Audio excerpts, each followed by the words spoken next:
righty, I think we should kind of just start, and I'll keep my eye out on letting people in as we go along. So I'll just quickly introduce myself. I'm Maria Beto Calhoun, president of the Catskill 3500 Club, and this is our first time trying this, so please be indulgent.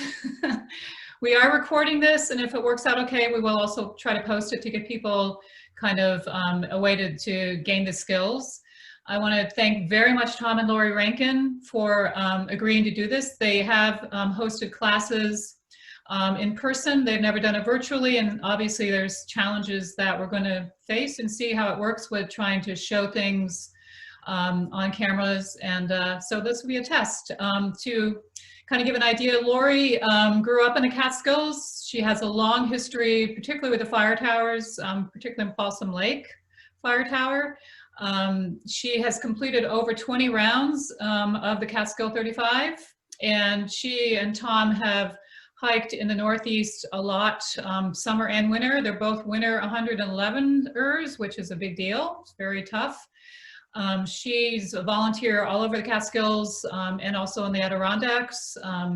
She's a steward on the fire towers, and she does trail maintenance. She's was on the Catskill 3500 board, served for a long time on that and gave a lot of service there, and just all around a lot of knowledge that she's going to be sharing, and has led a lot of hikes as well. Tom is past president of the club and very devoted participant now and out there and spreading the word. He also has hiked in the Northeast for 20 years, and he's done 6 winter rounds of the Catskill 35 and has led these classes for several years now. We also are very fortunate that when we decided to do this, an aspirant, Sarah Chapman, volunteered to help us set this up. And she, she's done 18 of her 39 hikes, and she works as a director of education and career services in Northern Manhattan, and she does webinars there. She's originally from Poughkeepsie. And she is going to probably be doing her first winter hike tomorrow. So thank all of you for doing this. All right, so Tom and Laurie, again, let me know when you want me to focus in on you. For right now, I'm going to keep the slideshow up, but if you want me to go into you at this time, just let me know. We're all set. Thank you so much. We greatly appreciate the opportunity to share out to so many different people. We're very excited always when we go out hiking in the winter, and therefore very excited to have all the people who signed up to do this. And we do know that they'll all forgive us if we mess up a little bit.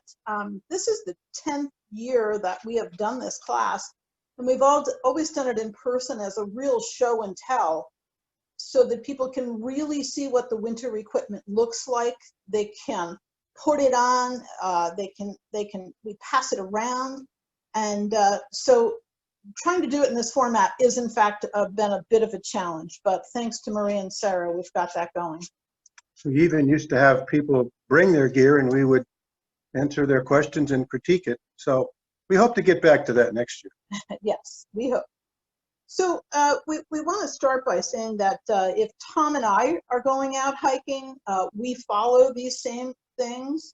If we're taking a group for the 3500 Club or even a group of friends out, we still follow these same things. And we do these things not because we're going to say that we think a particular company has the best brand out there. We don't get paid by any of those companies. We do it simply based on our experience. And you will hear us say things that you may not agree with, of course, and you may hear us say things that we ourselves don't agree with. And that's because, you know, we all bring something a little bit different to this. But we do hope that the information that we give you helps you to enjoy being out there. Along those lines, we do disagree occasionally, but I'm tall and I'm a man, and those things are different, right? It's just biology. It can't be helped. We also, some of us, our middle name is Cheap. So you'll see a few different things along those lines too. So to get started, every time we go out there, either ourselves or with a group, we have 3 things that we live by. The first thing is that we always want to be safe. We want to return safely at the end of the day. The second thing is we want to have fun out there. We love being out there in the winter. And while you'll hear a lot of kind of doom and gloom stories about things that didn't go well tonight, that's only once in a while. The majority of the time, it's really wonderful. And we love being out there. We have fun, and we want you to have fun being out there too. And then the third thing is we go to the summit, if that's what our goal is. And sometimes we don't get to the summit. And it could be for a variety of reasons. And we'll talk about that too. We are going to talk over and over again about the same things. We're going to say practice, practice, practice. And you'll hear us say that throughout the evening over and over again. If you want to be good at playing soccer, you practice at it. If you want to be good at bowling, you practice. Same thing with hiking. We do not recommend getting something brand new and then going out on the side of a mountain and trying it out for the first time. We've had people take stuff out of the package halfway up the mountain. Oh, yes. Don't be that person. The other thing we're going to talk about is how important redundancy is in winter hiking. In the summertime, if something fails you, like let's say your headlamp fails you, maybe your boot lace fails you, well, it's an error you can get away with. In the wintertime, there's very little room for error.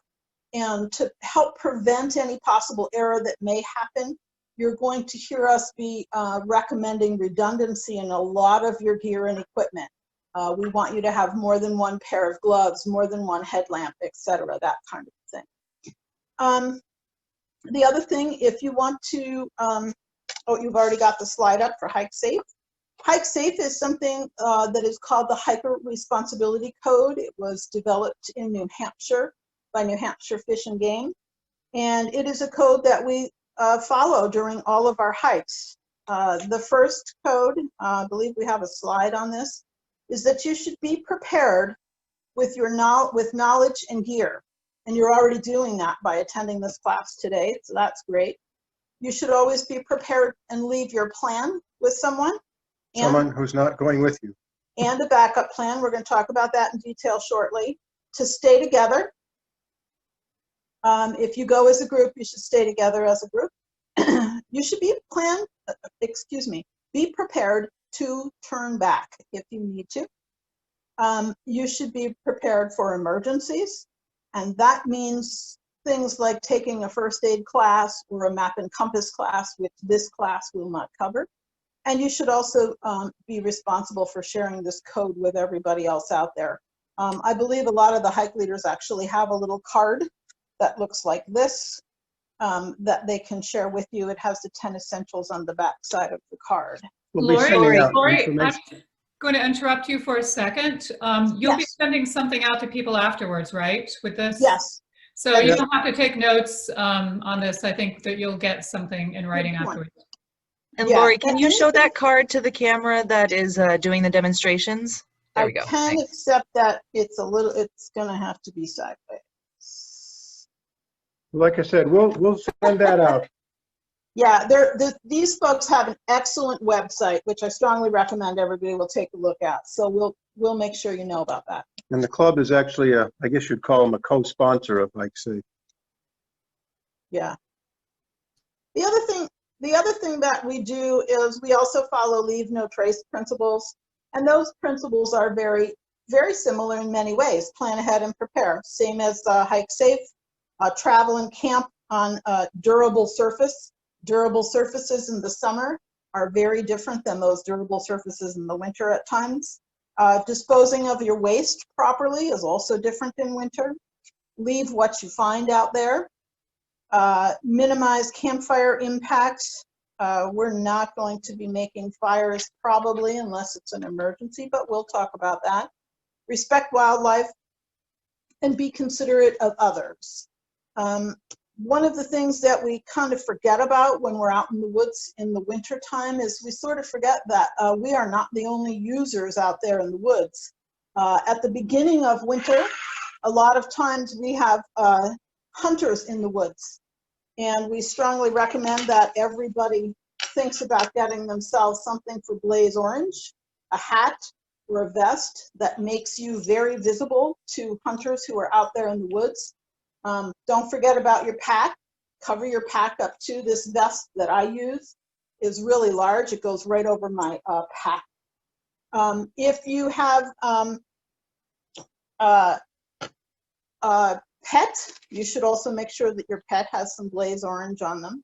Hunting season does continue right now for small game, so you can still encounter hunters in the woods throughout the winter. You can encounter them almost any time during the year. And speaking of other things that you might see out in the woods, and leave no trace when it talks about respecting wildlife, we have lots of really cool wildlife in the winter woods. Believe it or not, in the winter, especially when it's very warm and a very open winter, we still have ticks. So don't forget about ticks being out in the woods, and do a tick check at the end of the day when you come back in. We have bears in the woods. That's always a question that people ask us about. What if there's bears? We just saw some significantly large bear track last week when we were hiking on Rusk. If by chance you do encounter a black bear in the woods, you should make yourself very loud and very large, bear, bear, bear. And my experience has been they always take off very, very quickly. The other thing you might find in the woods is porcupine. And porcupines are quite common in the Catskills, and they're not a problem for a human at all. You can get very close to a porcupine. They're not particularly scared of humans. We saw one within the last month up on Wyndham High Peak. However, if you have a canine companion, they can be a real problem for a canine companion. So we recommend that you make sure that you either have your dog under on a leash or under voice command, and that they will listen to that well, because we have seen dogs in the winter that have encountered porcupines, and their whole face is just covered with quills, and there's a big swath of blood in the snow, and it's a long ways to a vet when your dog's on the top of a mountain. So do think about that, respecting the wildlife out there and other users that you might see in the woods. You wanted to say something? Oh, okay. All right, so now that we've gone through those basic principles and responsibilities that we're going to talk about, the first third probably of this presentation is going to be about that original preparation for going out there and hiking. The second third is going to be about the clothing that you'll wear out there and the gear. So that's when we'll be talking about snowshoes and spikes and things like that. And then the last third of the presentation, we're actually going to talk about the food, the 10 essentials, and then some things that are really pertinent to winter hiking only. Things like spruce traps and glomming on and glissade, all kinds of fun things. So the next thing we're going to do is we're going to actually start talking about our planning. And just for planning purposes for this class, I decided that what we're going to do is we're going to head to Panther Mountain, because Panther is one of the required peaks for the winter for the 3500 Club. So when I'm at my home and I'm planning for my winter hike, I'm going to utilize a lot of different resources. So I have hiking guides that I might utilize. That's one of the options that I will do. So here I have both of these guidebooks. They're 80K Adirondack Mountain Club guidebooks to the Catskills, but one of them is really old and one of them is much more modern. And I point that out because a lot of different sources that people use for planning their winter hike may not have the most up-to-date information. So when you start your planning and you use something like a guidebook at home, make sure that you have a fairly up-to-date guidebook. One of the common things that we've seen is that people will bring a map, which is quite outdated with them on a hike. And if they've used that for planning purposes, things might not go well right from the start because of that. We have two different maps that we use, Tom and I use for the Catskills. We have the Nat Geo, National Geographic map of the Catskill Park. And then we have the New York, New Jersey Trail Conference maps. The Nat Geo map is a large map. Part of the park is on one side and part of the park is on the other. But it's one piece of paper. And quite frankly, I find in my planning, I find this map is great at the kitchen table. There's lots of information. But when I want to take it out in the field, I just find it to be very unwieldy to use. So the New York, New Jersey Trail Conference map set, I believe they actually, it used to be a 5 set. I believe it's a 6 set now. The maps are, they come in a nice little bag, and then they have these, they have numbers on the top of them. This one is map 146, for example. I don't know if that shows up well. So in my case, I want to go to Panther Mountain. I would probably use both of these maps for my planning. And I think we have two different slides which show a close-up of the Panther Mountain area. Yep. So this one is the first one that we've put up here is the area around the Panther Mountain. And it shows that there are several different trails that we could take. And this one is the New York, New Jersey Trail Conference map. And you'll notice that there is mileage written on the side of these, I believe. The one thing I didn't show on this, there's mileage on these that we can use for our planning purposes. It shows me the color of the trail. It shows me the viewpoints along the way, and it shows me the parking areas. Now for me, and for the purposes of this class, I'm going to say that we're coming from somewhere along the New York State Thruway, so we're getting off at exit 19 in Kingston, and I just really don't like winter driving. So I'm going to choose to go to Panther via the closest parking area, which would be Woodland Valley. Now, if you switch to the other slide, you'll see in the other slide, it's the same thing, except you'll notice there's a different level of detail. And this is the one from the Nat Geo map. Again, it does show you what the color of the trail is. You see the numbers on this one. They coincide with the guidebook that the Adirondack Mountain Club has. So it's trail number, I believe it says 48, 46. That I would be using from Woodland Valley to go up to Panther Mountain to start my hike. So what I'm doing here is I'm using printed materials, maps, and I'm using guidebooks. And then I'm probably also going to go to the internet, and I'm probably going to get information off the internet to help plan my hike. I can go to the 3500 Club webpage. A couple of other web pages that are out there we don't always recommend to people. We find that there is a lot of misinformation on those web pages, or they're not kept up to date. Catskill Hiker is one that I think is fairly up to date. The fellow who does that is out in the woods all the time. So we do use that one. And then another thing that you might use is people will actually just look at their phone and they'll use an app on their phone, something along the lines of, say, All Trails. All Trails is something we do not recommend. There are a lot of pieces of misinformation on All Trails.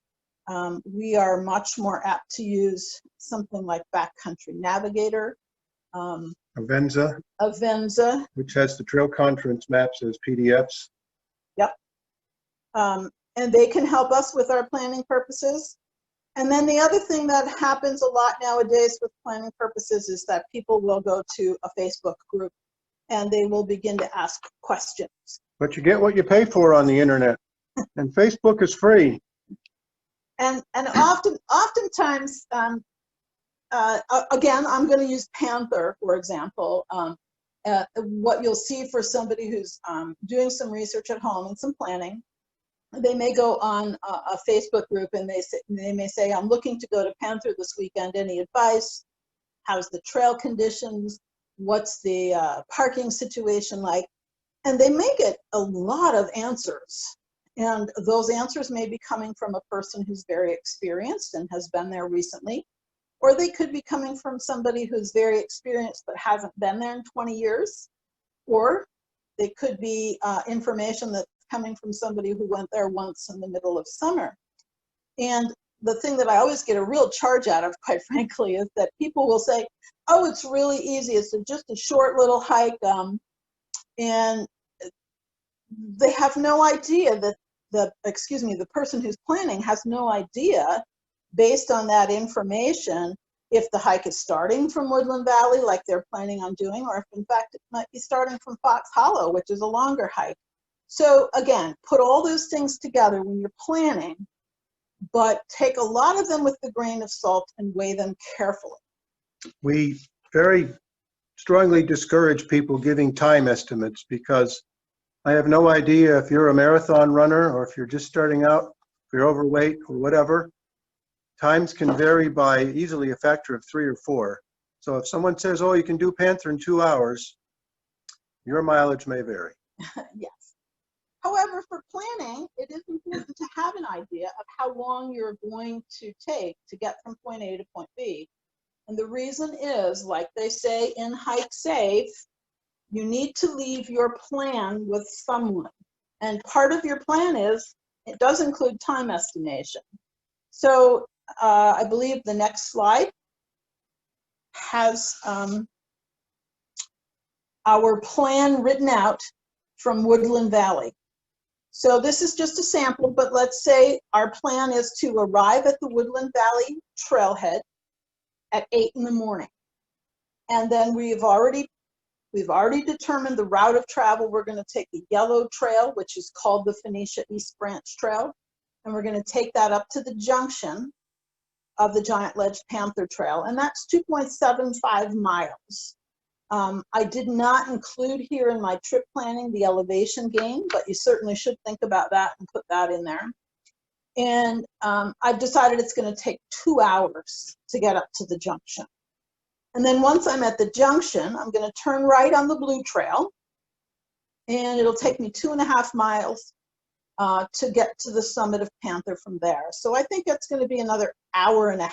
So my estimation in my plan is being on the Panther summit at 11:30. Then I'm going to return back to Woodland Valley the same way, and I'm going to get back to the trailhead, I think, by 3 o'clock. So who cares, right? Well, somebody will care if you don't show up back at the trailhead and make a call. And that somebody that you're going to leave this plan with needs to be somebody, like Tom said, who's going to be at home, and somebody who cares. So let's, again, for planning purpose, let's just say it's my sister. She stays home with a couple small children. I leave my plan with her. And the one little thing here that we got to think about in the Catskills, you'll notice that we get back to the trailhead at 3, but we aren't going to be able to call my sister until 5, because cell service is often very unreliable throughout the Catskills. So I'm giving myself a little room before my sister is told to call the authorities and come looking for me, because I need to get into a place where I can actually text her or call her and say, hey, I'm off the mountain safe. We'll put that phone number in the message we send out to everybody. Yes. And your sister needs to know what to do if you don't show up by 5 o'clock. So if you don't show up by 5 o'clock, she needs to know that she should call the New York State Department of Environmental Conservation Emergency Dispatch. And that number is there on the screen, 518-408-8255. 5850.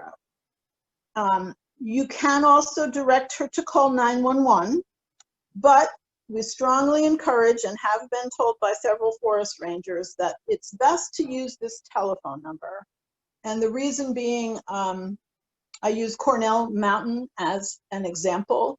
If I were to call the 911 operator and say that I was in trouble or my hiking partner was in trouble on Cornell, they may be looking for this village, the city of Cornell, where Cornell University is, and trying to dispatch people there because their grids, their maps are not mountainous.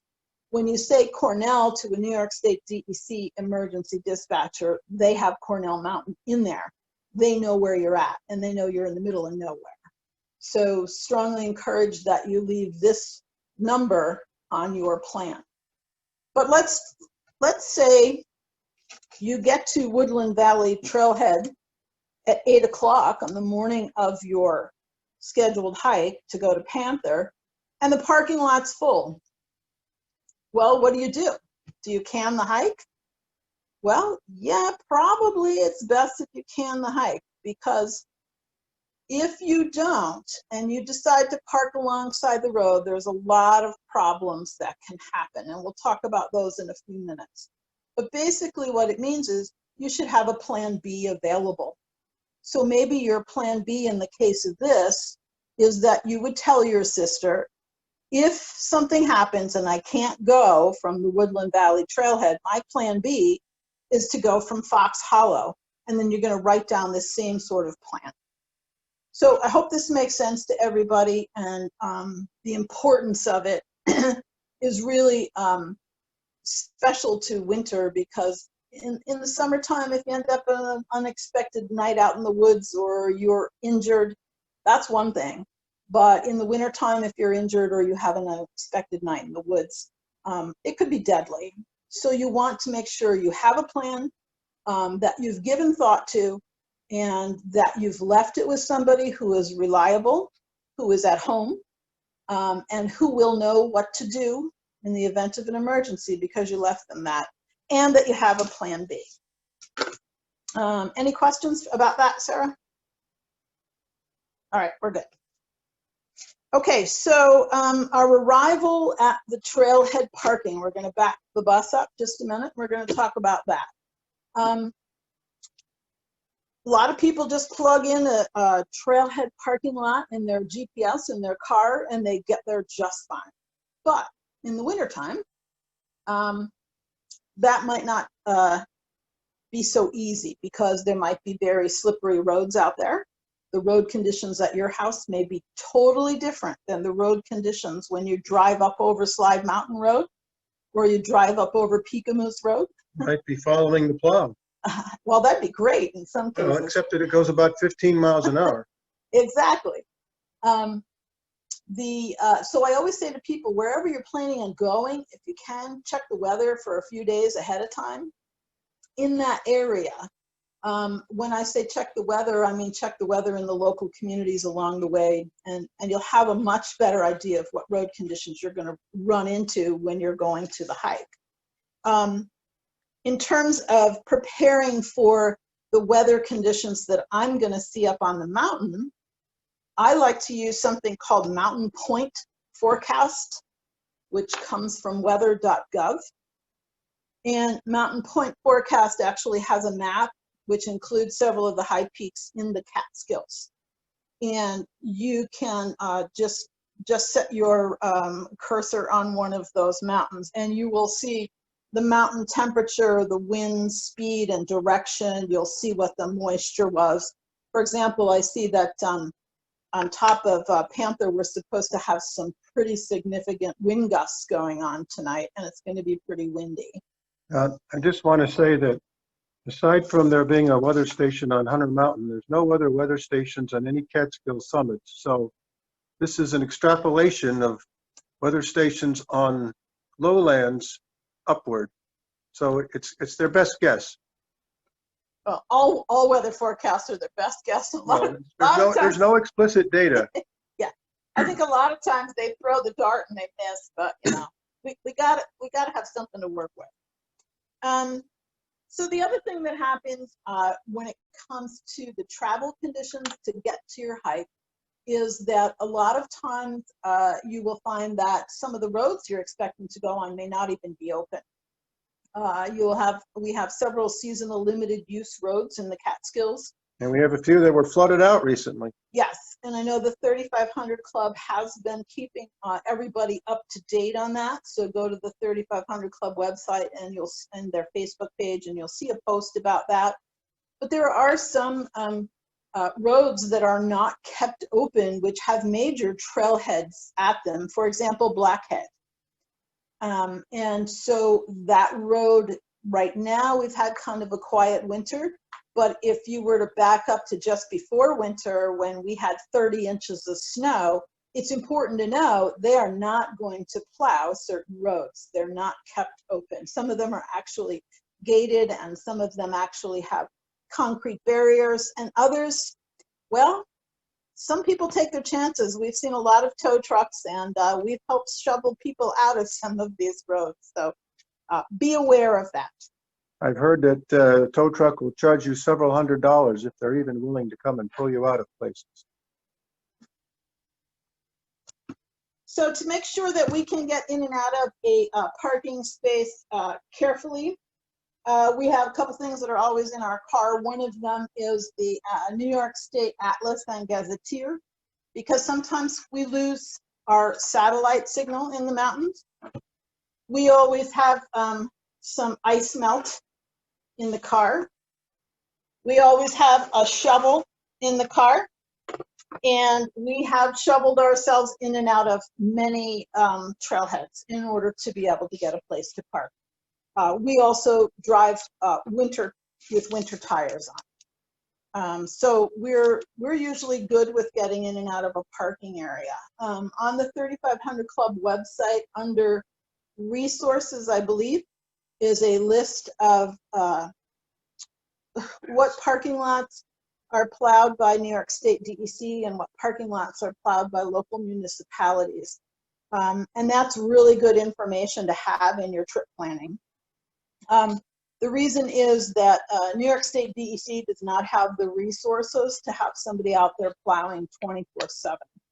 And so New York State DEC, if you have a snowfall that comes at noontime on on Friday, is probably not going to get to all of the trailheads before they leave for the day, and they're not back on duty until Monday. So you might find from a Friday afternoon snowfall that there will be no DEC plowing that occurs until after Monday morning. If you're lucky. Yeah. One of the other things that we do always when we get to a trailhead is we back our car into the trailhead. Reason we do that is that we've had to help people who've left their lights on and had a car that had a dead battery and they had to be jumped. So we just always recommend backing into parking.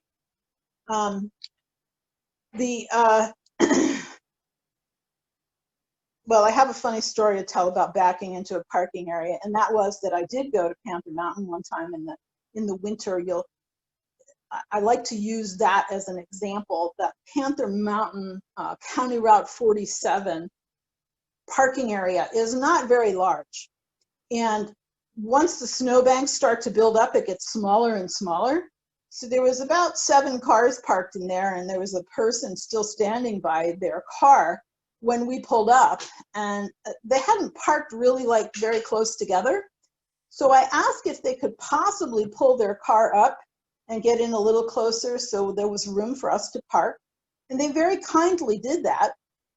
And so we backed our car into that spot, and about 2 minutes later we left because we realized we'd forgotten our boots. And I don't think that person was very happy with us. But these are the kind of things that really can make or break your day if you can get into the parking lot and out of it safely. Tom wants to share something about when you return to the parking lot. Well, this is your homework. Let's see. This is my key fob. Oops, there is it. Okay. So everybody's key fob is going to be a little different, of course, but if you just hit the little button, usually your car unlocks, but if it doesn't, most of them have a little emergency switch. So you pull out, in this case, the emergency key, and you can use that to open your car. I had almost forgotten how to do this in the last class we taught, so I have to practice, as Laurie says. So your homework is to make sure you know how to do this with your own car. The other thing is, and it sounds like, why is my key fob going to fail? Well, if you're out hiking for 8 or 10 hours and it's 10 degrees, that batteries, if they are not really, really well charged in that fob, will in fact fail. So the other thing to think about when it comes to the trailhead parking lot being full or not being plowed is that some people are just parking on the roads, and that's really not a good idea. Many of our trailheads are located on back roads, very narrow back roads. And if you start parking on the side of the road, you are going to occlude any emergency vehicles from getting through. Imagine if you or your hiking, someone in your hiking party got hurt, there'd be no way to get an ambulance by. Cars parked alongside the road. There may not be a way for a forest ranger to get by. The other thing is those people who are actually plowing and sanding the roads can't get by. A couple of years ago, up in the head of the Spruceton Valley, which is pretty narrow anyway, over the course of the winters, snowbanks were building up high, and DEC did not plow a lot, so people started parking on the side of the road, and the plow truck came up and he couldn't get past the cars, and he certainly had no place to turn around either. So he had to back up for almost a whole mile before he could get someplace to turn around. He was not happy. So think about that. It's always a good idea to keep the locals on your good side. Stay on the good side of the locals. Just be a good neighbor and go to plan B if the parking lot is already full, okay? We also suggest that when you get to the parking lot and you're getting ready to go out on your hike, that you have your phone with you, and your phone should be fully charged, and it should be on airplane mode when you get there. The New York State DEC forest rangers tell us the phone should be used for taking pictures and emergency calls only. They don't recommend that you use a phone in the wintertime for posting from on Facebook from the top of the mountain, because it drains your batteries significantly. And some phone batteries are very sensitive to the cold, and they will drain very quickly in wintertime. So we do recommend you start out with a fully charged phone and put it on airplane mode. We also recommend that at the trailhead, you do take your phone out and you look at the kiosk and you take a picture of that emergency number and the forest ranger's name that's right at the kiosk. If something happens, you've got it right in your phone. Another thing you can do is take a group selfie. So you know, if someone does get separated, you know that so-and-so had a pink hat on and a green vest. And the other thing you can do, if you don't have anything else, you can take pictures of the maps in the kiosk. Yes, and then you can blow those maps up. As they're changing out, as the DEC is changing out some of the maps, they're really getting to be pretty high quality at the kiosks. So I think they're really helpful. Laurie, can I interrupt for a second? Please. For those who aren't on chat, George just posted that he was on 47 this afternoon and saw 2 cars parked on the road. They had tickets on them, and I guess those might be $150 tickets, just to emphasize that it's not a good thing. Yeah. I mean, aside from being a good neighbor, you know, and a good friend to others who may need emergency services, your wallet is a very important thing. So yes, very good. And I think that's about all we have for kind of getting started on our trip, getting to the trailhead. Anything else, Tom, that I missed? There's something I had on here. Where was it? Well, sometimes the best thing to do first off is not to go. I mean, if the weather's bad and you're going to be driving on an icy road where the temperature is 20 below, or you're expecting to get 2 feet of snow today, Maybe it's time to go to plan nothing and just stay home. And plan your next trip. Honestly, for us, we spend a lot of time planning our trips, and I find the planning is almost as much fun as the hiking. I really enjoy sitting down with the map and working it all out. So we strongly recommend that you spend a lot of time on this planning, and so does Hike Safe and Leave No Trace.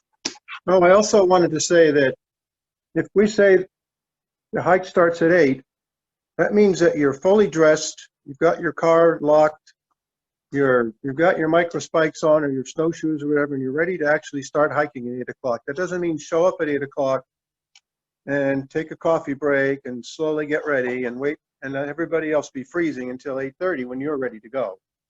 We tend not to wait for people like that when we do hikes in the winter. We just leave them behind.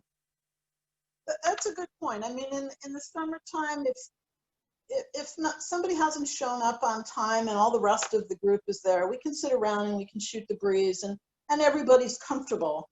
But in the wintertime, those people who have showed up on time and are prepared and ready to go are going to be really cold in 20 minutes. So we're not going to wait for you. We're going to head up the trail without you.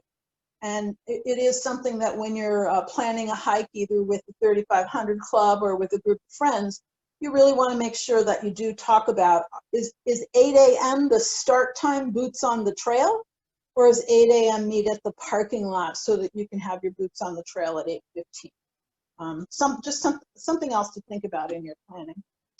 So unless there's any other questions, we're going to move on to getting dressed and ready to go. Anything else there? Okay. So when we talk about our clothing for winter hiking, this is something that is talked about often. We talk about layers of clothing.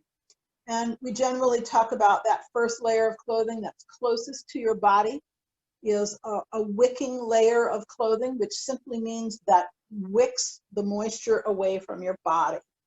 The second layer is an insulating layer, and then usually the outer layer is a layer that protects you from wind and from precipitation. We've also told, and by the way, when we do this class in person, we always bring gingerbread men. Our friend from the Adirondacks, Peggy, always makes gingerbread men and women and dresses them in cotton candy. And then they die in the winter because they're wearing cotton. So we will at the, we usually feed people gingerbread cookies. We will at the end of this class send a couple of links that we think are really good about cotton.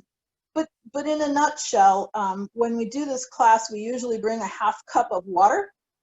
And I take this piece of an old wicking shirt and I dip it in that half cup of water and then I squeeze it out. And there's almost always a half cup of water that's returned when I squeeze it out. I take the same size piece of an old cotton t-shirt and I dip it in the half cup of water and I squeeze it out, and I don't care how hard I squeeze. I can never get a half cup of water back in there because cotton fibers simply hold and gather moisture. So if this is what you have against your skin, it's going to hold cold moisture against your skin, and you'll be in trouble very quickly. Moisture management and comfort is why these layers are all so very important. And moisture in the winter leads to hypothermia. So we're going to start at the top. And at the top of our heads, believe it or not, we layer what we put on our heads.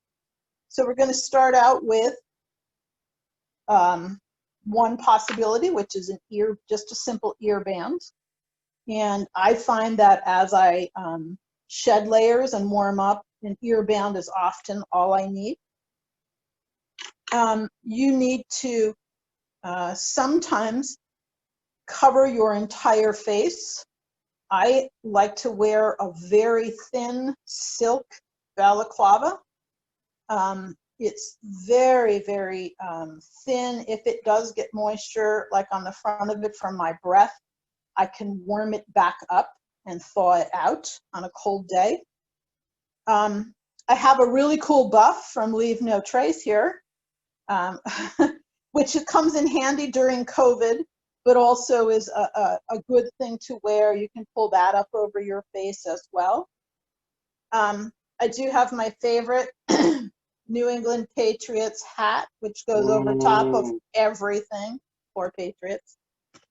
And then on a really, really cold day, this is actually a mask which can go completely over my face and nose. It's pretty thick. And I use this above tree line, and it goes all the way around, and it hooks with Velcro on the back. Tom's layering. I'm that guy on that commercial. What's his name? Robert? I don't know. This one is thin enough that I can still see everybody. You can pull this one all the way up over your face if you want to. You can wear it over your nose. Bring it down to here. You can bring it down to here. You can take it off. So they're very versatile. They're much more versatile than a hat, in my opinion. Although I do see plenty of people wearing hats and earmuffs and whatnot in the winter. It's something that you have to decide, you know, what keeps your head and your face warm and comfortable. But not sweating. Without sweating. Yeah. Tom, you know, this is another piece of gear, and that is. This is just something you can get at a ski center or whatever. You know. Yeah. This is this is usually necessary in the Catskills, but above tree line and other places, it can be very handy to have goggles. And the goggles can actually go on and cover up that one part of your face that the balaclava does not cover. Yeah. If it's extremely windy, then you do want to have every inch of your skin covered. Yeah. Tom, I do see it. There's a quick question. What was the face covering that Tom just put on? Was that silk, Tom? What was the material? To be honest, I'm not sure. I believe it's a light fleece. Let me see if it says on the sticker here. Put my glasses on. And the last layer that I want to talk about for on my head is a hood. And a hood is really important to have on at least some of your clothing in the winter time, because when you go through branches that are covered in snow, that snow is going to go down the back of your neck unless you have your hood up. So this balaclava is made out of silk, and it's 7% spandex as well. So it's very stretchy. One other thing, when it comes to the upper layer, I'm also somebody who usually wears glasses, and I don't have one of those hats, but they do make winter hats that have a little bit of a brim on them, and the brim actually kind of helps to protect your glasses. So I just threw this hat out here for something to talk about. It's not a piece of gear I have, but I think it's a piece of gear I am going to get, because I don't want that snow on my glasses. So then the next thing I thought we'd talk about is layering on our hands. And you do remember I said my middle name is Cheap. So when I put a very light layer on my hands, it is very simply dollar store gloves. I buy about 6 pairs of these every year, and I keep several pairs in my pack. I can lend them to Maria if her hands get cold and she doesn't have another pair of gloves on the trail. I can give them to my grandkids. And if I don't get them back, I don't care. But Tom has other issues. Well, I wasn't going to talk about Renaults yet, but I'm just going to say these gloves cost more than $1. Yes. But they do have, you can, if you Google gloves that you can use a cell phone with, which everybody has a cell phone these days and wants to use it for whatever reason. They make gloves now that you can swipe and touch, and you can basically keep the glove on and not have to expose your fingers to the cold while you're using the cell phone. So they don't cost $1, but to me they're well worth it. I like to wear something that's called a grommet. And the grommet is actually something that looks like a mitten on the outside, but it has a glove on the inside. And I like this because when I put it on, it's completely covering everything. Looks like a mitten. But when I start to sweat, I can peel back the thumb, I can peel back over my fingers, and I still have some warmth on my hands, but I'm able to breathe a little bit more on my fingers. I really like the grommets, so I've had several pairs of these, including a pair in wool, which even when wet, they stay nice and warm. One problem that Tom and I found with grommets a few years ago, we were on a Catskill bushwhack, and we had the compass in our hand, and the compass was going crazy. And the reason was this had a metal magnet in it so that it would stay back over here, and so did my thumb, and it completely messed up the compass. So be aware, if you buy these, some of these have a Velcro piece that you can hold this piece back, but some have a magnet, and the magnet will affect the use of your compass. You'll have to take your glove off. All right, so I've got one of each here. I usually wear mittens because, as I already alluded to, I suffer from the nose syndrome. The mitten, of course, is going to keep your fingers together, so they tend to stay warmer. But of course, the glove gives you a little more dexterity and freedom of movement. You need to put your snowshoes on or take your snowshoes off, whatever. I'll just spend a couple seconds talking about Raynaud's. If you have Raynaud's, you probably know what I mean, and if you don't, you probably don't understand it. The trouble is, some people, if they're cold, their body shuts down circulation to their extremities. So your fingers get numb and they get white, and it's very uncomfortable. And of course, my doctor warned me, don't let it happen, because the more you let it happen, the worse it gets. So I try to take that advice to heart. I start out with hand warmers in my mittens, and I keep in mind that it isn't just about how many layers I have. I can put 6 layers of gloves on, and that doesn't help if my body isn't warm enough. Yep, there's the hand warmers. There's hand warmers, there's toe warmers, there's mega warmers. You buy all kinds of things. You can even buy USB hand warmers these days that have lights built in and all kinds of gizmos. But anyway, you got to keep your body warm enough so that it doesn't think, uh-oh, I'm getting cold. I need to start restricting the circulation of my extremities. Right, there's my Raynaud's pitch. But I'm not a doctor, and I don't play one on TV. So there are numerous glove and mitten options out there. I do have mountaineering gloves, which have a lining in them that I can completely pull out, so I can dry these both at home. And I also have a pair of down mitts. And I got the down mitts when we were doing a lot of hiking above tree line, and they are so warm. I could never wear them hiking uphill unless I was above tree line, or my hands would be sweating. And therein lies the problem with my down mitts, and that is that the lining does not come out of the down mitts like it does in my gloves, and so they're very hard to dry. I did see somebody asked a question basically about price. There's a lot of ways to save money with shopping and gear. Of course, if you buy out of season, things tend to be cheaper. You can look at places like Steep and Cheap, and I don't know what else, but there are, as Laurie mentioned, there are creative solutions to some of these issues. And Tom, with those pricey hand liners, what are they? I'm sorry? The pricey hand liners, what are they? Your glove liners? There's lots of different glove liners on the market. Any of the gear stores should have them. I think they start around $20, $25. It depends on the bells and whistles. Like if you want the finger swipe for your phone, they cost a little more.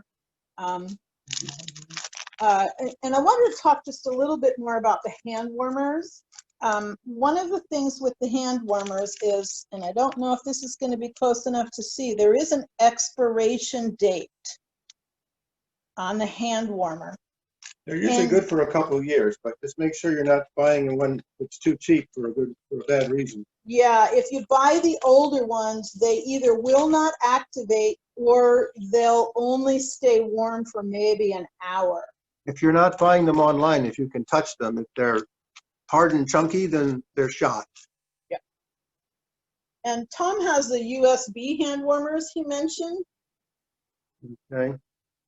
So this one, I think, cost about $20, $25. They're rated in milliamp hours. I forget what this one is rated at, but basically you can stick this thing in your pocket and it's hot, but not too hot. You can hold on to it. And this will usually last for, I'd say, 4 to 5 hours, and they're USB rechargeable. And then I've also got a big whopper, which doubles, I don't know if you can see all the ports, but it doubles as a charger, and it also has a built-in flashlight. So like a lot of things, you can get these cheap, or you can pay a little more for whiz-bang models. And do you find that one is a little more comfortable than the other inside your glove, Tom? Well, the smaller, rounder one is obviously easier to handle.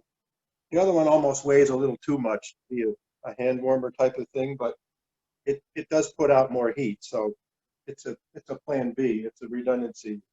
Yeah, for sure. Tom, because of his Raynaud's, he and I both always carry several sets of hand warmers. And he also has the USB. And I probably don't go out in winter conditions with less than 4 pairs of gloves. I don't always use them all, but if your hands get cold, I mean, we talked about this a little bit already, but if your body parts get cold, then it's a downhill spiral very quickly. I don't mean downhill as in returning to the car. Yeah. The next thing to think about when it comes to the clothing is to keep your trunk warm and how to layer your trunk. First off, if you're a lady, you may have a bra. Then you may have a base layer. I personally, for my base layers, I really like to have turtlenecks. I like to have my neck warm and covered. So I have different weights of base layers. Oftentimes in the winter, you do not need as much on as you think you do. And hiking in the winter is a very, very active sport, particularly when you're breaking trail on snowshoes. And so you might have a lightweight and a heavyweight, depending on your body and if you're a sweater or if you run a little bit cold in terms of your base layer. I said at the beginning, we don't get paid by any company, but I have to say this is like my best ever piece of hiking gear. This is a Marmot wind shirt that I actually use for my outer layer in spring and in fall, but in the winter, this is oftentimes my insulating layer. This has got a nice fleece lining in it, and I will wear that. And then I also like vests. So I have a very thin vest that I will wear sometimes. I also have a down vest, which I will wear on the coldest of days. And then I have my hard shell, my soft shell outer layer. This is a layer that will protect me from both the precipitation and from the wind. On a general winter day going uphill, I'm wearing on my trunk usually just my base layer and a vest. Tom's got his good winter coat though. Well, some of the stuff we do tonight is going to be what not to do. This is a winter parka, and I'm already starting to sweat in this thing. And this might be an okay piece of gear for a winter camper, or if you're going to go outside and watch a football game. But this is one giant layer, and you're either going to be too hot or too cold in something like this, probably way too hot. So as a day hike piece of apparatus, I would give it the thumbs down, right? If you had snowmobile pants, I'm going to say those are probably going to fall into that same category. They're going to be too warm. It's fine if you're sitting on a snowmobile. Every piece of gear has its place. But again, we would recommend maybe, well, you're going to talk about lower layers, right? Yeah, yeah. Another layer that you might put on the top also is a puffy. And again, puffy is not something I would probably travel in very often, but I would put it on when I reached the summit, and then I would probably wear it coming back down the trail until I was re-warm. And you can generally find these in all the different outdoor stores. One of the things to think about, particularly with all these items that might go on your trunk, are the pockets in those items or the lack thereof. Oh, yes. This one has at least 4 pockets I can find already. There's one more here. Okay, there's a 5th one. I have a pair of pants that has 8 pockets. They're my favorite pants in all the world. Apparently, women's gear don't have as many pockets, No. but you can keep writing in and sending them your cards and letters and telling them more pockets in.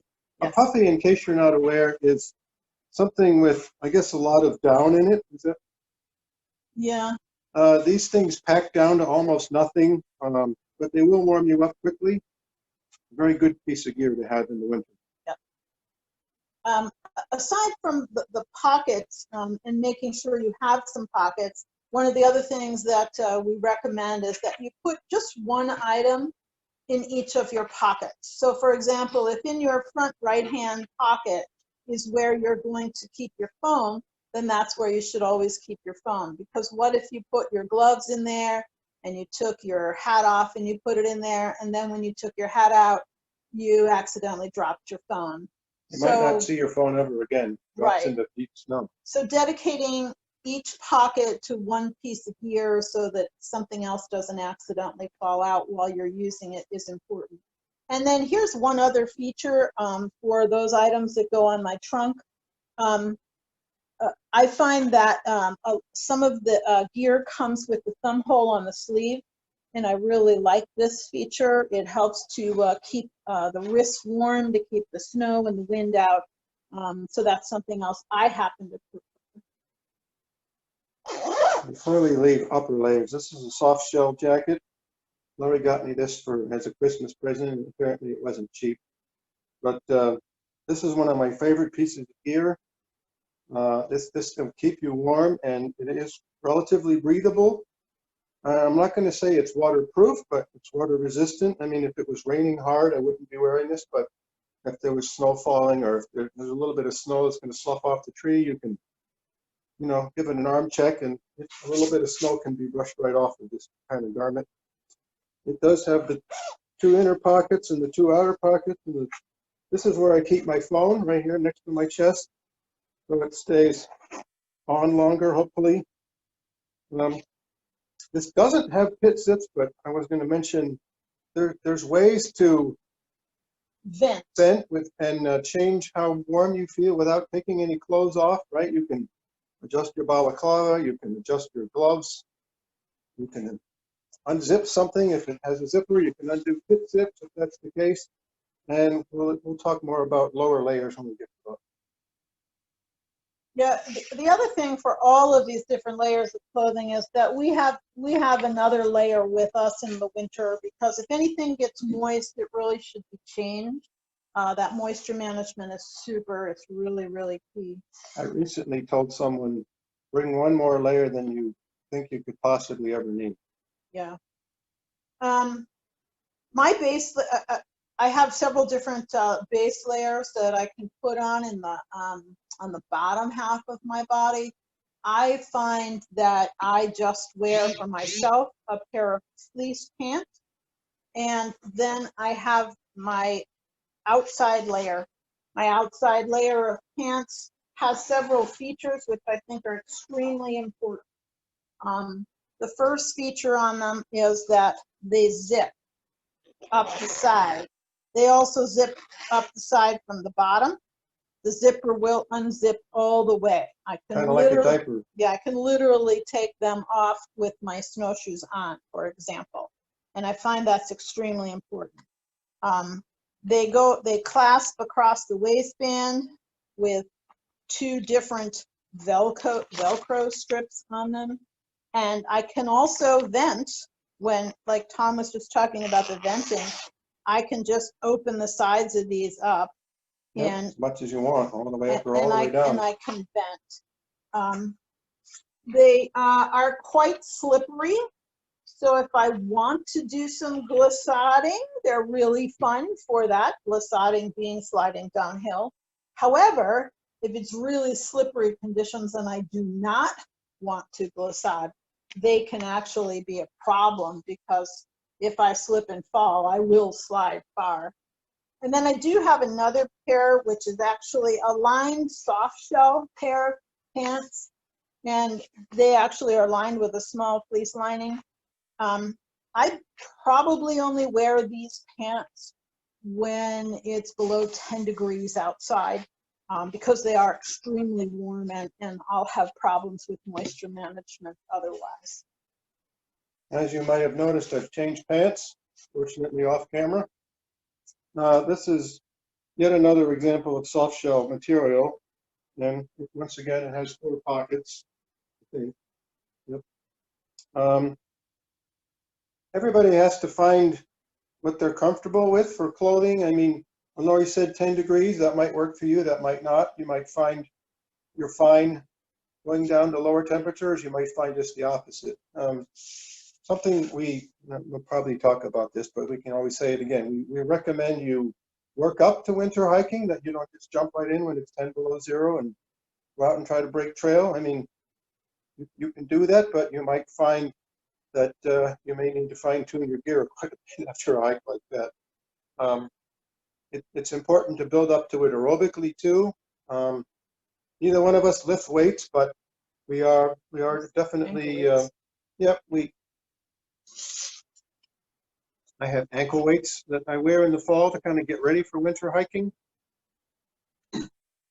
So you can wear those as often as you want, or when you're on the treadmill or whatever. But if you're just going to hike on weekends and do your regular thing during the week, then you're probably not going to be in shape enough to be keeping up with the pack on a winter hike. Personally, I'd rather not be the person who's bringing up the rear, right?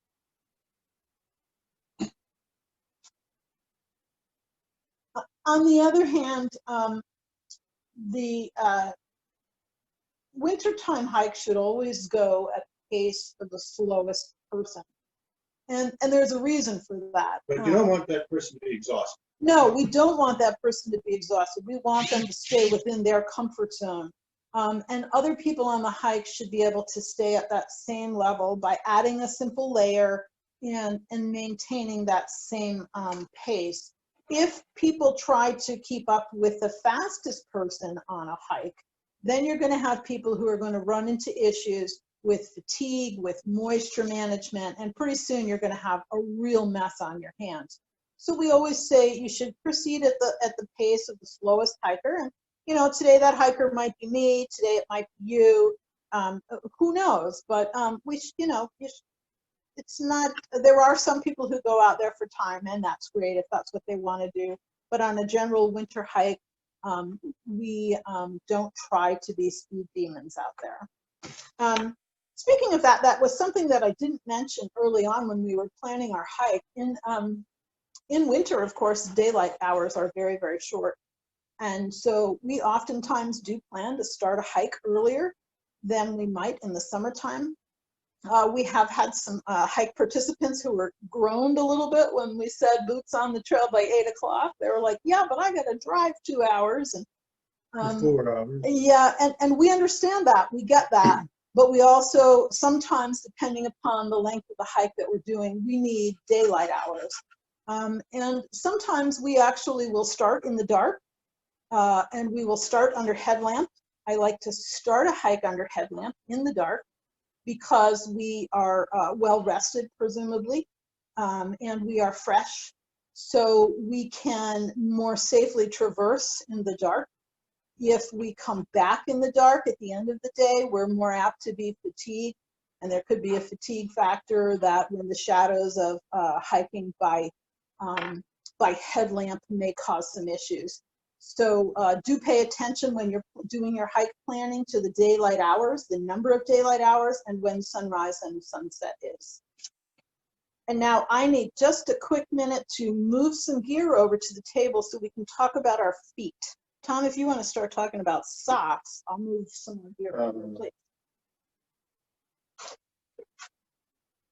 Well, I guess these are Laurie's liner socks. They're my socks. They're your socks. They're my socks. Well, I wear liner socks, and then I have wool socks or smart wool socks or whatever over those. You might, for a lot of gear, actually, I mean, especially, of course, if you're going to buy a pair of boots, I highly recommend you try them on. I mean, everybody's sizes are just a little bit different, right? Even if you're going to buy online, it might be better to go to a local store and check something out. Of course, we do encourage people to buy local. There's some great gear stores in the Hudson Valley and in the Catskill area. Morgan Outdoors is one of our favorites down in Livingston Manor. And they do rent gear too. Kenko. There's Kenko, yeah. So some of these things, if you're concerned about, should I really spend $200 or $300 for something, you can rent it, try it out, and see if it's for you. If you're just listening to this class because you need to get those damn 4 winter peaks, that's fine. You know, we're here for everybody, but we are kind of aiming the class at those who are a little more serious about winter hiking and intend to continue. And either way, you know, that's fine, but a lot of the information in here, it will be geared for going on and, you know, becoming more experienced. And we admit that there's a lot of upfront costs involved in that, but if you buy good quality gear, it will last you a long time on the flip side of that. Okay, and the other thing is that you know, you want to take good care of that gear when you got it. We'll be talking a little bit about gear maintenance too. Now we're going to go to our feet, and as Tom said, you know, some people will layer their socks. A lot of people always ask me about winter boots, and they want to know, you know, like how much insulation should I get in my boots? And remember, winter hiking is a very active sport. And everybody's different. Some people have really, really cold feet. They may want a boot with a lot of insulation. Other people will wear their summer boots. They don't need a separate winter boot. I kind of land somewhere in the middle. My winter boots, I like to have just a little bit, 200 to 400 grams of insulation is all I want. I don't need more than that or my feet will sweat. And when my feet sweat, then my feet get cold. Again, the moisture management. Everybody talks about the boot and, well, I like these boots. And I'm a real proponent of going to a store physically if you can. And I realize with COVID, that's been a little bit difficult. And trying boots on. I think this is probably one of your bigger investments that you'll make in terms of winter hiking. And you want to get it right. Some people can just order a boot online and it's perfect and it's fine, but I really strongly recommend trying to get to a store and make sure you get the right winter boot. Yes. Again, we're not gear salesmen, but if you take a look at this boot, it's 3 or 4 years old and it still looks like it's in great shape. So they're expensive, but they do last a long time. This one is, I'll say it's kind of rubberized at the bottom. I doubt if it's totally waterproof, but you can put different products on it. I think Laurie's got some of those here somewhere. And we both wear high tops in the winter, and I strongly recommend that for various reasons. It helps keep the snow and ice and whatever out of your boots.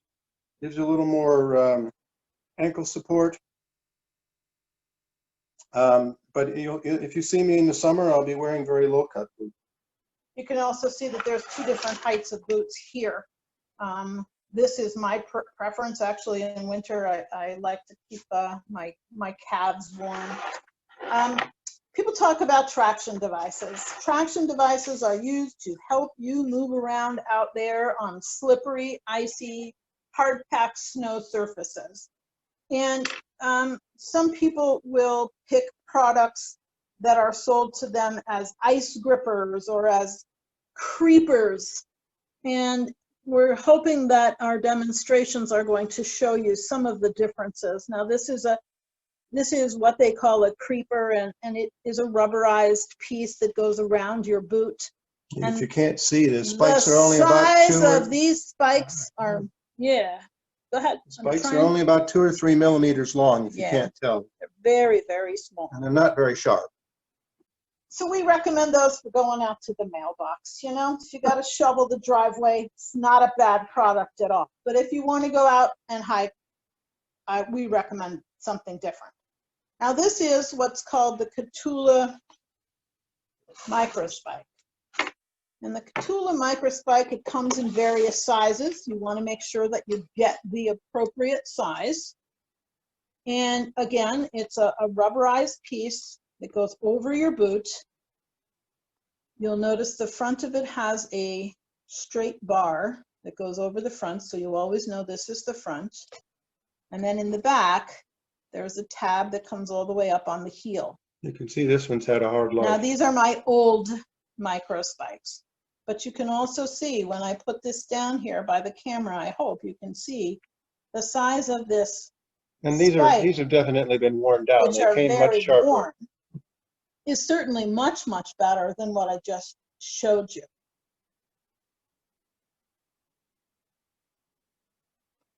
And then the next thing that I went to after that is actually called the Hill Sound. And this one is called a trail crampon. And that's a little bit misleading, but we'll get into that in a minute. Yep. And you can see that this one has yet much more aggressive spikes on it. This one also has, this goes right over your toe. This one also says front, right on the rubberized part. Ooh, It comes up in the back, up over the heel. Look at all that metal you've got underneath your foot. And it has another piece which is very important, and that is it has a Velcro that goes right over top of the boot, and then it holds this on. So we've seen hills or Catulas come right off of our feet. Right. So what would happen over time is if you're hiking along and a stick gets caught underneath this red one, when the stick gets caught underneath the red one, it'll either break or flip this right off, and you might not notice it. But on the Hill Sound with the Velcro, it will stay on there. I'm going to say I prefer the Hill Sounds. They're a little bit better stretchiness. I think they're a tad more expensive, but I think they're worth it. And you can see that these have been field repaired. Laurie and I always bring zip ties with us. So we were able to at least get off the mountain with this pair without it breaking totally. See this, the part that the yeah, these tend to pull out more through than the Hill Sounds have so far. So I was able to use a zip tie to do a field repair and get off the mountain. Then there's the next thing up, and the next thing up is actually a full crampon that I had. And, oh, Cheap's my middle name, remember? You see my crampon case? This is like a shaving kit toiletry bag that came with a suitcase. I really didn't want to spend $20 for a crampon bag. So there's lots of these different crampons out there on the market. These happen to be the G10s. Gravel.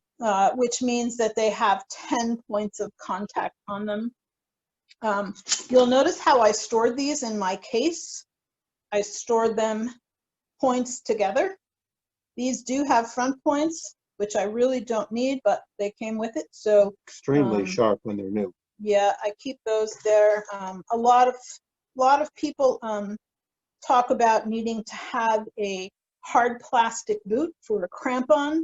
And after years of experience, I will say that is incorrect. These have a really stout bar across the bottom, and I can actually change this this point and circle. I can adjust them, and I did catch myself short one time because I had not adjusted for a new boot and I was trying to get up the Cornell crack. And my hands got real cold while I was working on that. So these need to be fitted to your boot. If you're going to buy a pair of crampons, take the boot to the store and make sure the crampons are going to fit your boot. They don't all fit everybody's boot the same. My boot goes in here, and then I snug up the toe, I snug up the back. You notice that I already had mine through here appropriately, threaded. While but she's loose. doing this, I'll just say that every pair of crampons is different, and this goes Yeah. back to our practice. Please don't take them out of the bag and try to use them when you're trying to descend the Cornell crack for the first time. Well, I'm going to mention right now that getting up the mountain is frequently easier than getting down. Something about gravity, I guess. I've noticed, and I've read, and I've seen it firsthand, that more accidents occur going downhill than going up for various reasons. Part of it is you're tired, and part of it is just, like I said, gravity sucks, right? Here with this. You notice that I had a whole lot of extra on this. Some people have a tendency to cut something extra off. I do not. You have to realize when the manufacturer makes this that they have to give you enough so that it can fit a variety of boots. But I don't ever want to get rid of the excess. I just tie a couple knots in that and it's fine. And we'll hear people say, do I really need crampons for the Catskills? Sorry to be whiny, but, and we tell them it's the kind of thing that for most hikes and most conditions, you don't need them, but when you need them, you really, really need them. I mean, it could be the difference between falling down the Cornell crack and be able to walk down the Cornell crack with relative ease and getting injured. So Tom, I'm going to jump in here really quick. Can you Yes, kind of please. give us a rough idea of how we decide when to use microspikes versus when to use crampons? Well, crampons are something that you probably aren't going to use all day. They're generally for very steep, very hard ice. If you're just walking along a trail that has, say, a 20-degree pitch, then even if it's a total river of ice, you can probably walk up that in good sharp microspikes. But if it starts to get steeper, or if it's extremely cold and the ice isn't biting, then that's the time that you'd want to put on crampons. I just listened to a short webinar by a New York State forest ranger, and he described the Cthulhu microspikes as a wonderful product for ice fishing. He said they are the product that when they've been doing rescues for lower leg injuries are most often being employed on a slope, and they should not be employed on a slope. If you're just going to take a walk in the Catskills on a either hard packed trail or an icy trail, then you might want to use a microspike. But as soon as you start talking about going up elevation, then you're probably going to want to move up to the hill sound and possibly the full crampon. I believe we do have a slide of an icy trail. If you're able to put that up for just a moment. There's actually pictures of the spikes too. We want to try to find it. Yep, okay. Go ahead. No rush. So we do want to, Tom mentioned it, we do want to really say that you need, excuse me, you do need to practice putting these pieces of gear on. And you need to practice putting these pieces of gear on in a nice, warm, comfortable environment, like your living room. And you want to get adept at putting them on. And then you want to, in your nice, comfortable, warm living room, put on a pair of gloves and then get adept at putting them on. And then you want to go outside on a cold morning and you want to try to put them on with your gloves on. By the time you get up on a mountain where you're using these pieces of equipment and traction devices, you want to be very comfortable with putting them on, because I assure you, your hands will get very, very cold. This picture you're looking at has not been doctored in any way. It's not a frozen waterfall. It's a real trail in the Catskills. Westkill. And the reason that we put this slide in here was twofold.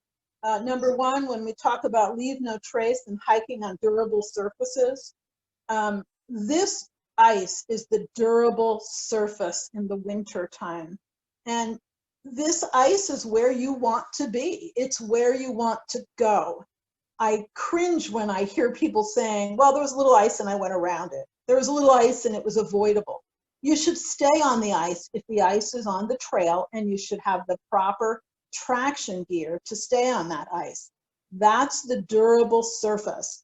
When people go out on the sides of the trail, then those people are actually widening that trail to 6, 8, 10 feet and ignoring the ice. The ice is where you should be, and you can be there safely. We went up this climb in our micro spikes, and we came down in crampons. As Tom said, coming down, gravity gets involved in the equation, and we were fine. We stayed on the trail all day.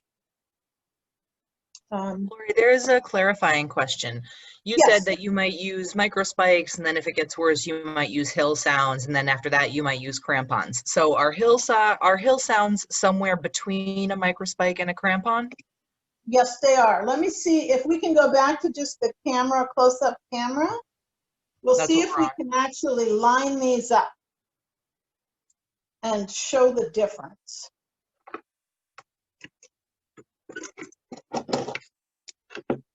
So if you can see the differences in these spikes, you will see here, this is not as large as my finger. This one, the hill sound, is much larger.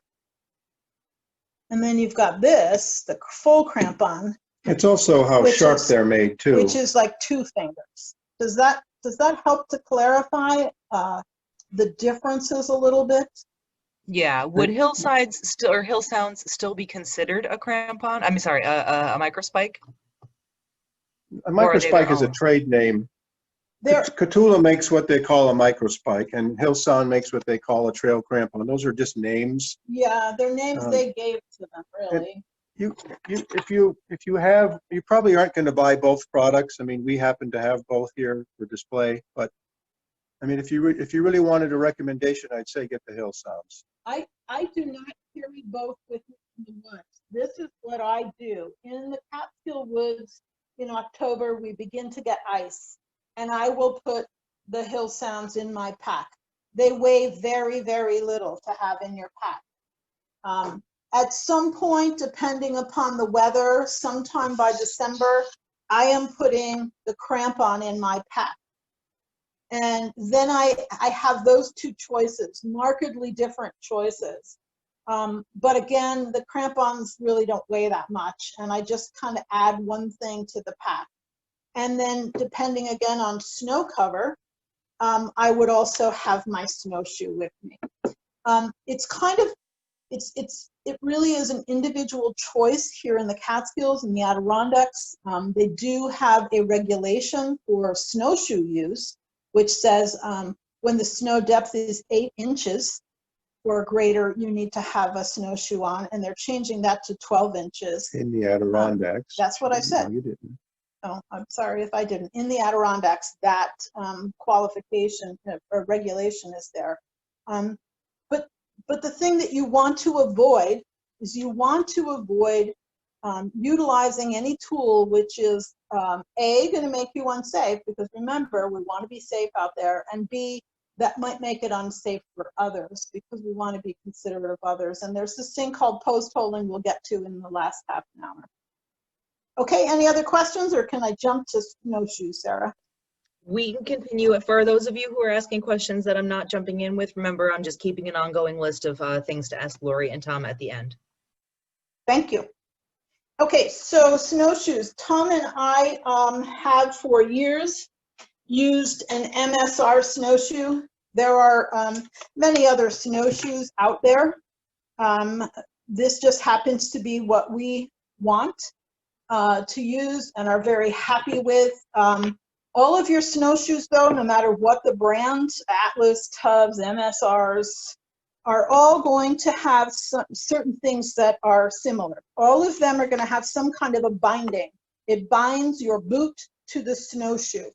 When you're looking for winter hiking, the other thing you want to have on all of the snowshoes is a crampon underneath. This is a toe crampon. You can see how that pivots. With the MSR, in addition to that, we have metal that goes down both sides. You're going to have what we call the deck of your snowshoe. This is plastic composite material. Some of them are made out of other things. Some of them have a frame, which is an aluminum tubular frame versus this composite decking.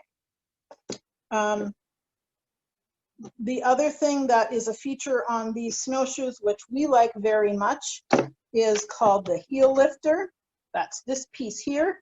Also called a televator in some Or a televator. markets. And you'll notice what it does on this one that I already have on. And this one, it pitches my foot up. It changes the way my toe goes. It's amazing how much easier it makes snowshoeing. Yeah, going uphill with this is really a sweet deal. Yeah, not for downhill. I'm only going to show this kind of briefly because all of the snowshoes are so different, but there are a few things that are the same in terms of actually fastening your boot to the snowshoe. The first thing is you'll notice the toe position of my boot. And the toe position of my boot, maybe it's better if I show it from this side, the bottom side. My toe is about halfway through what we call the toe box between the crampon and the front. If I have it too far forward, it will hit this, and then my toe won't be able to pivot. If I have it too far back on my crampon's only going to pivot a little way. I want my toe to be halfway through the toe of my boot so that I can fully take advantage of the pivoting of the crampon. In my MSRs, I don't like to have stuff hanging out on between my legs and hitting it, so I put my MSRs on so that my boot is always on the outside. It's a little hard to show this. So these are stretchy pieces here that are used for my binding. They have holes, and I pull that over and I put it in the hole, and then I put it underneath. Nice and snug. Nice and snug. What really keeps my foot in the forward position is the heel strap. And again, this has something that I put that in there. Yeah, every snowshoe is different. Every snowshoe is a little different, so I don't want to. It goes back to practice. Yes, absolutely. I do want to show. If you look at the bottom, you can see that we've done a field repair there. Is that visible? This broke off at some point, so they do. Every snowshoe manufacturer, I assume, sells a repair kit, which we own, and you can see we've used it on this one. And another thing I get asked about is, if there's a lot of deep snow, do you recommend putting the tails on snowshoes? Some manufacturers sell tails, extenders, that this clamp actually comes off, and you can attach an extendable. They have 6-inch and 8-inch and whatever size extenders. But I'm going to say I don't recommend those. And the reason is, this thing is created with the boot right in the center. If you put a big long extension back here, the boot's not in the center anymore. Your foot's not in the center, and you're going to find yourself pitching forward. The balance is totally off. So there is some small benefit to the flotation, but it's outweighed, in my opinion, big time by the fact that you're not balanced anymore. So again, they sell these replacement parts. It's always good to carry an extra strap, whatever your snowshoe might need.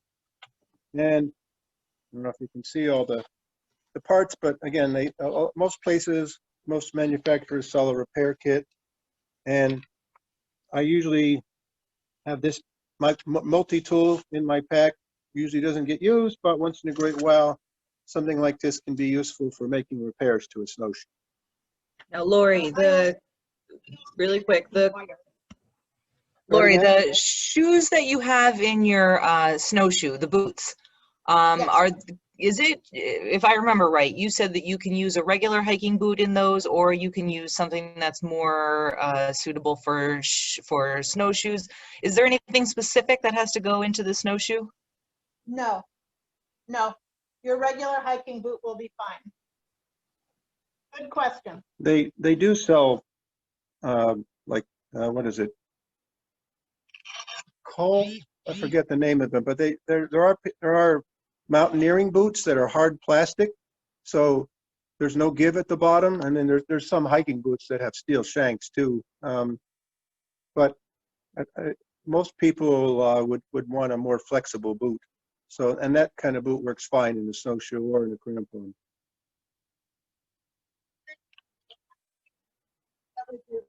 And I may have done this backwards, and that is that we like to use gaiters, and we like to use long gaiters in the winter time. And gaiters are used to keep your lower leg warm and to keep the snow out of your boots. And Or the water. We've noticed a lot of people actually putting gaiters on incorrectly. So we want to show you how this works. A gaiter works by you put the strap right underneath the heel of your boot. See how that goes under the heel of the boot? And then this particular model has Velcro, so it goes across the front. And it Velcros all the way up. I've seen some people, they actually have a zipper that zips up the front. This has a hook. I'm hoping you can see that hook. And the hook goes right over my boot lace. And then there's another extra Velcro strap that keeps it so it stays right on there and it doesn't ride up. And then there is the option at the top to adjust it and to make it snug around the top of your calf. Something like this can really save you if you happen to step into a puddle or a stream. Yeah. These things aren't totally waterproof, but they're like 99% water resistant. And one thing that's important to note is that when you are dressing with any of the traction devices that we just shown in the snowshoes, you need to put your gaiter on first, and then either the micro spike or the crampon over top, because otherwise you can't change out the micro spike and the crampon without changing your gaiter. And that's something that we need to talk about too, is that as you're going from the beginning of your hike up to the top of a mountain, your conditions may change tremendously. And you may start out with a hill sound on, and then you may have to change into a full crampon for a particularly icy section, or you may have to change into your snowshoe because you've encountered deep snow. So you may very easily change these pieces of gear 2 or 3 times during a hike. And just one more note from the person whose middle name is Cheap. Army surplus gaiters. The gaiter I just showed you, they run $60, $70. This Army surplus one is $15. It's made out of leather, so it's a little bit heavier. Not as waterproof? Well, actually, I don't think I ever got wet with these on, but it's the same premise. So just that thought there.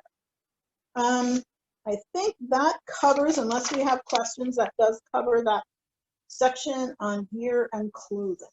Lori and Tom, quick Yes. question. When Yes. you're carrying everything, how do you attach your snowshoes to your pack? Great question. I do sometimes not start out with my snowshoes because the snow is at elevation. And I just changed my pack out, and I am not sure how it's going to work out this year. Everybody's backpacks are different. There are backpacks that have flaps for snowshoes. They might be going on the side of your pack. Which we don't recommend. I'll bring my pack over and we'll go back to the other screen if we can, so we can see a little bigger. In this case, my snowshoes here on this particular pack, I've got some compression straps that I'll be using. And the compression straps are going to go in an X over top of my snowshoes to hold them in place. And I'm also going to put a bungee cord across the top just for added security. Could you lift it up just a little bit, Laurie? Just lift it up in this screen so they can see that. So that's how I'm going to end up putting these on.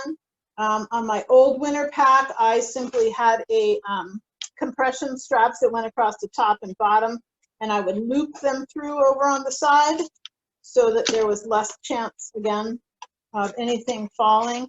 Tom actually has a flap. I don't have mine handy, but I have a giant carabiner that goes through here and then attaches to a loop on my backpack. So they're very unlikely to fall off. As I mentioned before, we don't recommend people bind them to the sides because that makes you wider.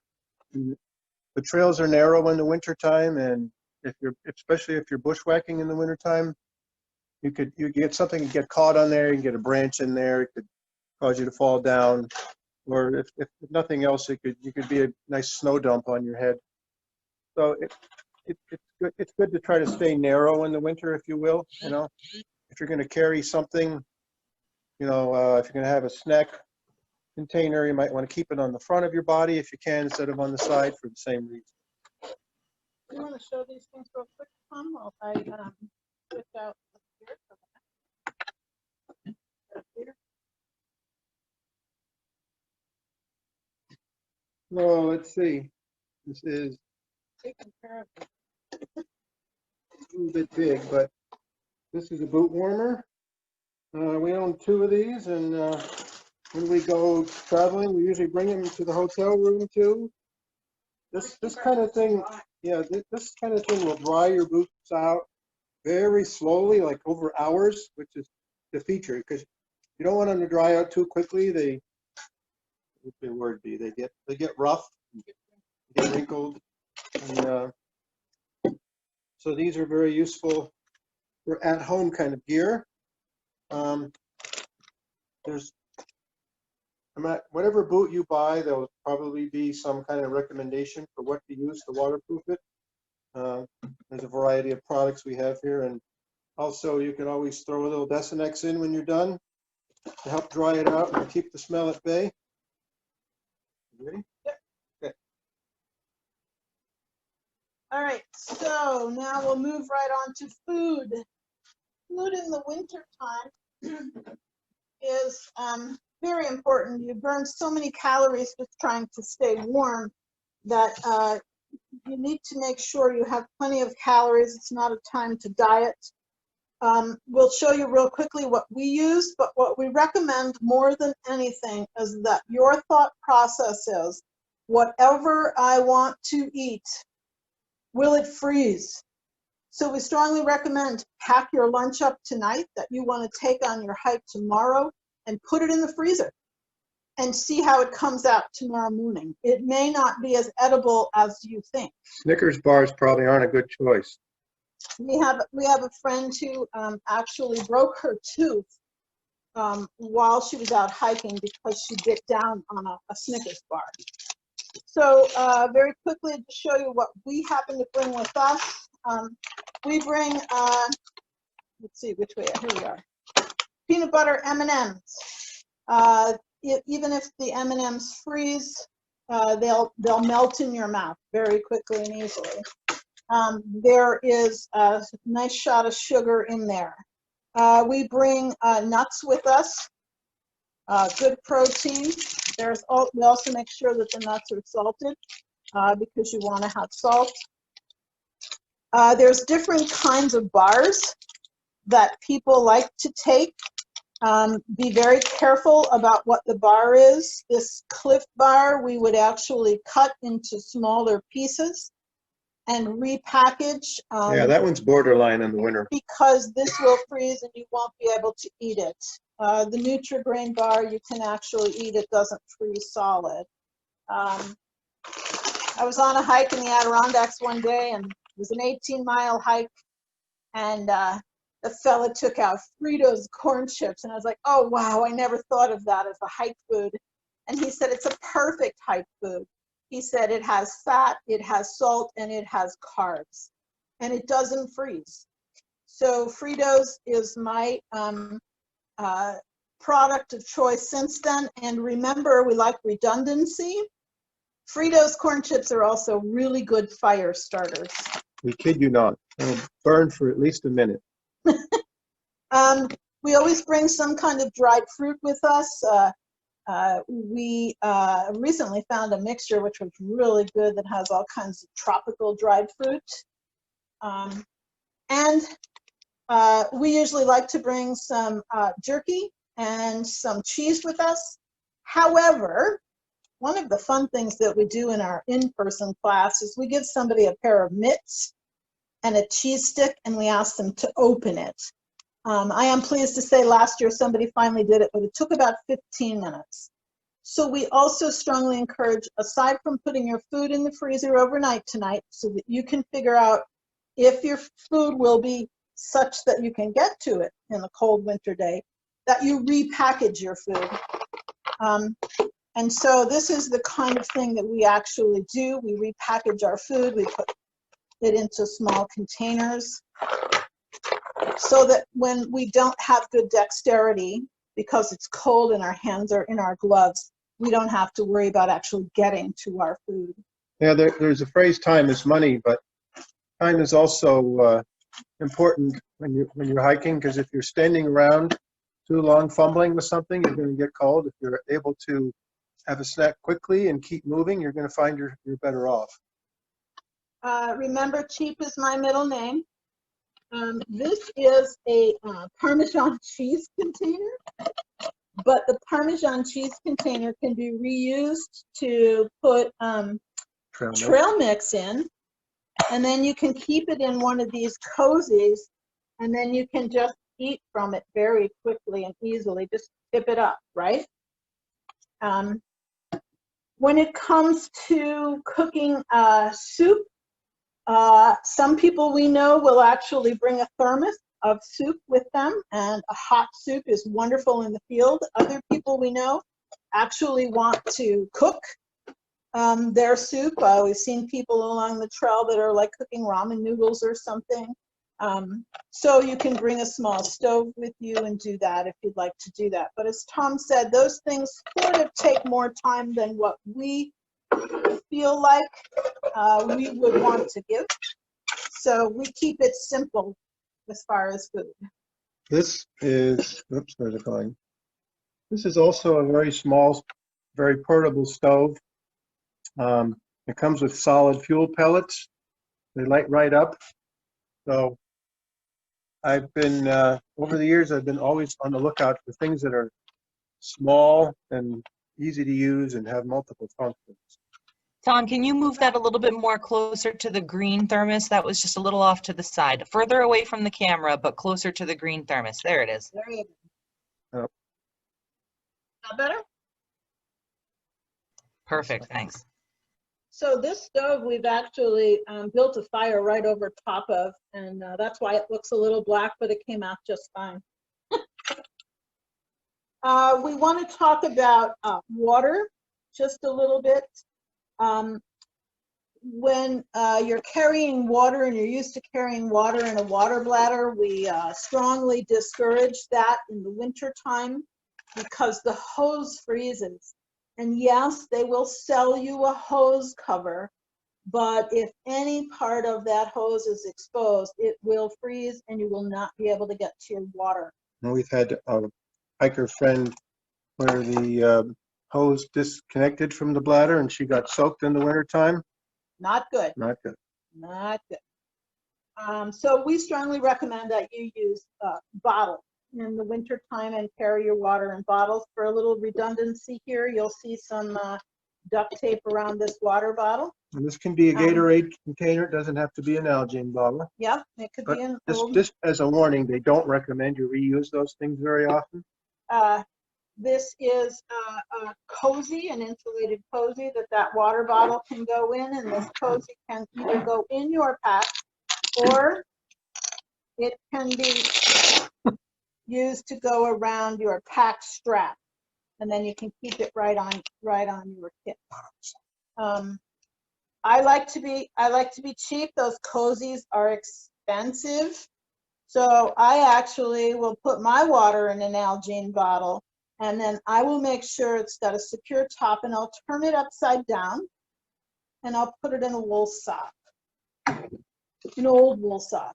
And as you probably know, the water freezes at the top. So in this case, it's freezing at the bottom of the container, and you can still get it open. So the threads won't freeze, and you can get to your water. Now, I like to start out with the water as hot as possible. If that means boiling it, that's fine. You can pour boiling water into an Nalgene bottle. I don't intend to drink boiling water. What I will do is, if say I'm going to bring 3 bottles of water on a hike, I'll have one that's pretty much boiling. I'll have another one that's hot tap water, and maybe 2 of hot tap water. So I can drink those. After a couple hours, they've cooled down to the point where they're drinkable. But at the end of the day, I've still got that really, really hot water that's now taking its time cooling off, and it's also at a drinkable temperature. When water starts to freeze, it's probably not doing you any good. If you're drinking slush, you're definitely working against yourself at that point.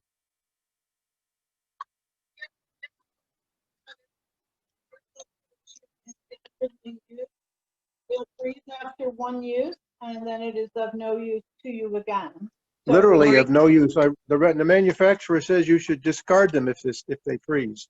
Can you repeat that, Laurie? You got cut off at the very beginning of what you said. I'm sorry. This is my water filter that I normally use, a Sawyer water filter. And if I take this in the winter to purify water, what's going to happen is my filter will freeze. And so it's only going to work for one use only. And I saw the manufacturer online said if that happens, it's probably been trashed on the inside, so it should be thrown away. The other thing you can do is bring something called Aquamira. This does freeze at a certain point too, but well below 32. I don't know exactly how low, but generally we just bring as much water as we think we're going to need. And this is our thermoses, which we always take thermos of tea with us. I'm sorry we're running late, guys, but we'll try to finish up with a few things. It's 2 minutes to 7. Wow. So we Time talked flies about when you're having fun. we talked about having lights and redundancy. I always carry at least 2 headlamps with me. I carry extra batteries. If you've ever had to change the batteries in a headlamp in the dark, it could get real interesting out there. So make sure that you're prepared to do that. The little pinch lights that you can get, I have one somewhere here, but I've lost it. I keep one right on the front of my pack. The 10 essentials, you need to have something to start a fire with. Tom and I both carry different things. Fritos corn chips is one. Another thing I carry is a pencil sharpener.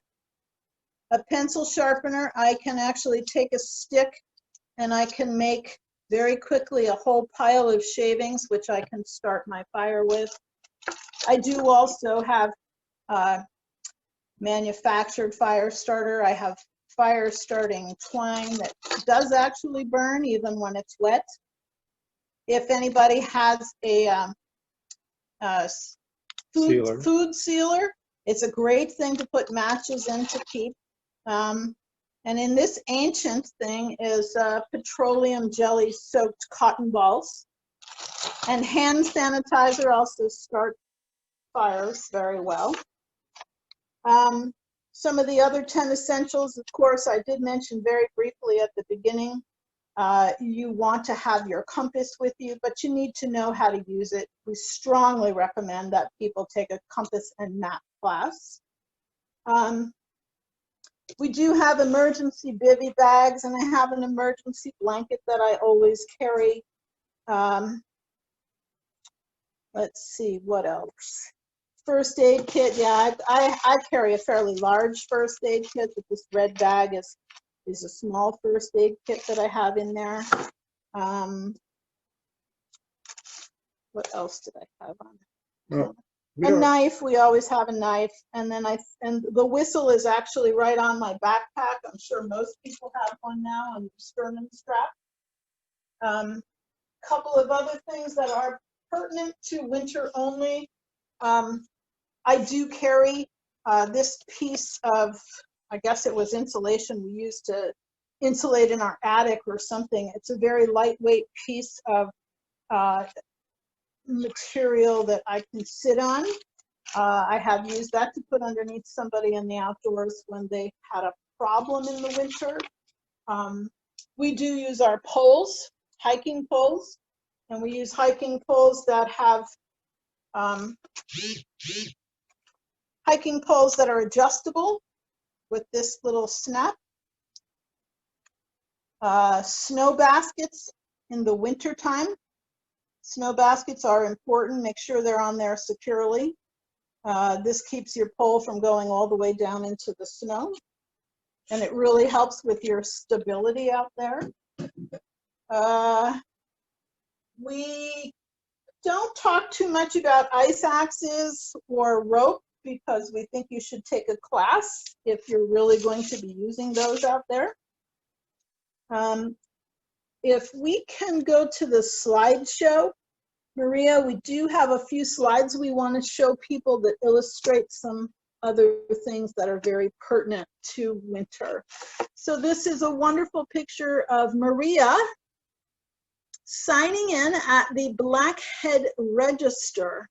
And if you will note the amount of snow, she is squatting down and that register box is at ground level. It's snow level.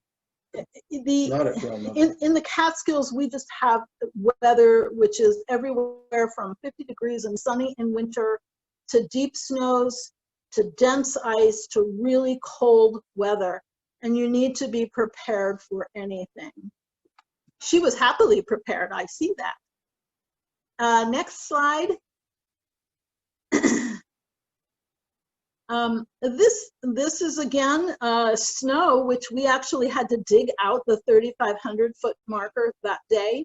Trail markers oftentimes will be down as low as your ankles, and that puts your head up in the trees. So when we have deep snow winters, the trails can disappear very quickly and it may be hard to follow trail markers. So you want to know your route well. And be prepared to turn back if you lose your route. Unfortunately, on that mountain where this was taken a couple of weeks prior to that, there was a gentleman who passed away because he was not as well prepared as he should have been. Now, the next slide, Maria, this actually shows holes. There's one right in the foreground and one kind of in the center. These are what we call post holes. This was the top of Indian Head, and I was trying to walk through there on snowshoes, and my snowshoes just kept going down in these holes. And that was when a person had been using some other form of traction or no traction, bare booting, when they should have been wearing snowshoes. And after the snow froze, it made it just like a treacherous obstacle course for anyone else walking. So that's what we mean by post holes. The next slide. These are pictures of water crossings, and you can see that there is water visible in this crossing. We were not able to cross here this particular day. We were in Maine. We had spent a whole lot of money and time, taking time off from work, and we got turned back. Our plan A did not work at all. We went back 2 weeks later, and the next slide will show you that there was a really nice snow bridge. So strong that snowmobiles went over. Snowmobiles were going over it. We haven't talked a lot about water crossings in this class, but you will find several of those in the Catskills. And remember, moisture is a killer in winter. So please be thoughtful when you get to a water crossing, and be really, really sure that it's safe before you go across. If you get wet, like if you fall into a stream, the best thing to do is put on as many dry clothes as you or your friends have and go back to the car. Next slide. That's Tom in the front foreground of that picture. He is in what we call a spruce trap. A spruce trap is when the branches of a spruce tree over subsequent snowfalls continue to get pushed down and buried, but yet there are holes up against the trunk of the tree. And so when weight goes on top of them, it collapses. But if you're on snowshoes, and we were on snowshoes that day, when he went down through, he couldn't get back up out. And as all good hiking companions will do, the first thing you do is you take pictures of your friend in the spruce trap. And then after that, you stand back and watch them struggle to get out, because if you get too close, you're going in too. Go ahead. I'm 6 feet tall and my feet were not touching the ground yet. Now, this is not in the Catskills, but something like this could, in theory, happen in the Catskills. Obviously, I did get out eventually, but it's a little bit tricky. Sometimes you actually have to take your snowshoes off because they get caught in the branches of the tree you're tangled up in. And then a couple of other really, really quick things that I did want to show is that when you're going across a log, I'll use my thermos as the log. When you're going across a log with your snowshoe, don't do this, because if you do, you might break your snowshoe right in half. So what you want to do is you either want to go sideways stepping on the log, or you want to be able to step completely over it. This is just something that's going to break your snowshoe in a heartbeat, so please don't do that. Sometimes on really steep terrain with snowshoes, people will feel very uncomfortable downhilling. So sometimes we recommend that you actually turn around and you back down the hill on your snowshoe. We recommend that you rotate trail breaking duties. When you're on snowshoes in deep snow, whoever's in the lead should be in the lead for no more than 100 to 200 steps, and then they should go to the back of the line. And then the next person goes up, and if you've got a group of 6 or 8 people, by the time that first person gets back up again, they've had a nice track to walk on, and they've got the energy to break trail again. Anything else I missed? I'm sorry, I'm sort of rushing here because I realize we've run late. Well, we can send some notes along. I'm going to send an email to everybody with some links and a couple of things that we didn't have time to get to. And again, we've been recording this, so we'll have a replay available online in a few days, we hope. I don't have anything specifically, but I guess, Sarah, you might have some questions stacked up for us? Yeah, we can stick around and answer some questions, sure. So in what you send out, Tom, will you include a list of the equipment that you carry? Sure. Great. People were especially interested in that pencil sharpener. And then there's a question that you don't have to answer right now, but some folks were wondering whether or not we'll share this PowerPoint with people, so you guys can make the decision if you want to send that out, or maybe it's something that we can post online and send out a link, because it is fairly large with all of those the images in there. So no, we'll send the content out in the email that's coming out. Perfect. Is there a particular website that you recommend for New York road conditions? Someone did put in the chat 511.org. Is there anything else that you would recommend? Maria has 2 of them on the Facebook page she posted recently. Yeah, one of them is the 511. The other is Ulster County road conditions. There was a discussion on Facebook that there is no good site to just find out. the conditions, so you have to search a little bit. I wish it were simpler, but the 511 will give you the majority of them. Yeah. And the other thing is to just make sure, again, you're driving prepared, you're watching that weather. And then Daniel Johnson also sent out a link, nysmesonet.org, which I'm dropping into the chat again. And this is for checking weather conditions at trails close to the site. So Well, there's only one mesonet. There's only one mesoneted elevation in the Catskills, and that's at Hunter Mountain, as I mentioned before. Mm-hmm. So everything gets extrapolated. Everything else is extrapolation. Right. Someone asked, can the snow plow turnaround signs be disregarded if it's not snowing? No. Okay. No, I mean, they could come to make the road a little bit wider the next day. They could be bringing a trainee up there, even, you know, like in late fall, so he could figure out how to do this.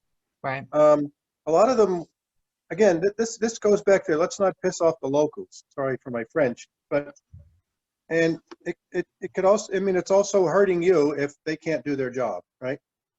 And some of them will fine you too. Yeah. Lori, any bra recommendations?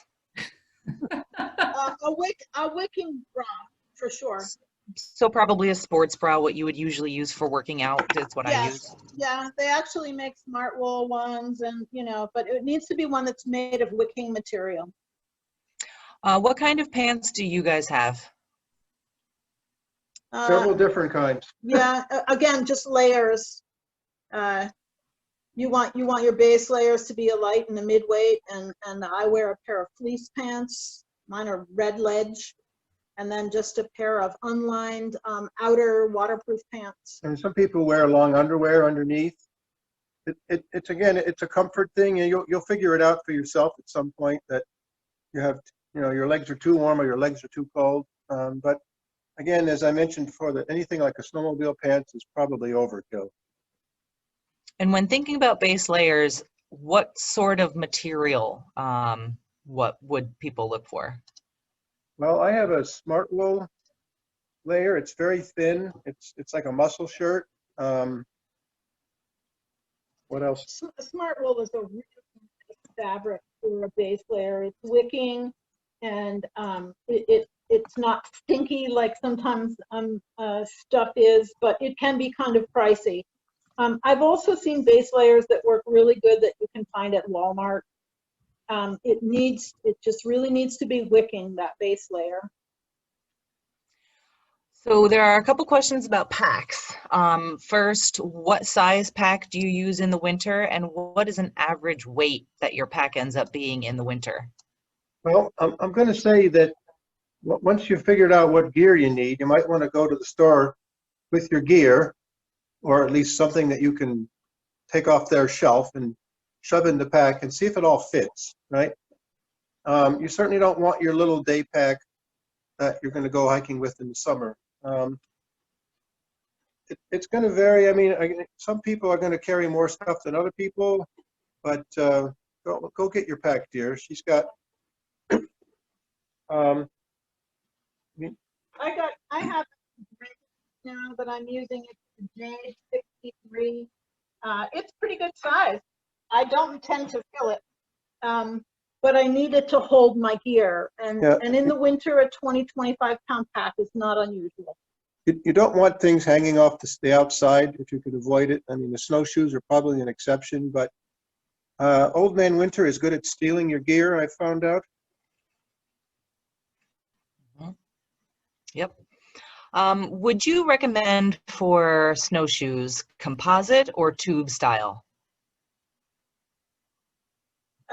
We're both MSR addicted, but that's all I've ever worn, so I really don't know how to comment on that. I have used both. Of the 35s, I had a tubular framed 30-inch pair of snowshoes, and they were perfectly adequate. I love them. I went to the MSRs one day when my snowshoes broke, and I just haven't gone back because I've been very happy with them. Let me just add quickly, the tubs, there's different bindings, and I find the MSR bindings are hard for when my hands get cold quickly because they're hard to put on and off.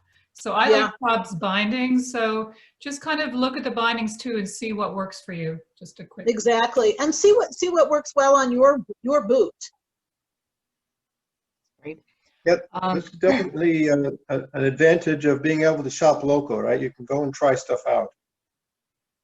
Absolutely. To that end, I just wanted to make sure there was the name of a store in Livingston Manor. Someone hadn't caught the name, and Maria put it in the chat. So that's Morgan Outdoors. Lori mentioned Kenco as well. Yep. So another Very question hiker-friendly woman. Are there certain peaks that almost always require crampons besides Cornell and the Blackheads? Is a question that came in. Catskill High Peak. Catskill High Peak, the west side of Sugarloaf, the east side of Twin. Yep, the west side of Twin, the east side of Plateau. Generally, if it's very steep, that's where you could have lots of ice. Great. And the last one, any winter boot recommendations? Again, it's mostly about what you want. You know, you want something that's waterproof. You want something that's high topped. You want something with a good sole. So, you know, we're not here to sell a particular brand, and I've gone back and forth at different brands. It's mostly about the functionality.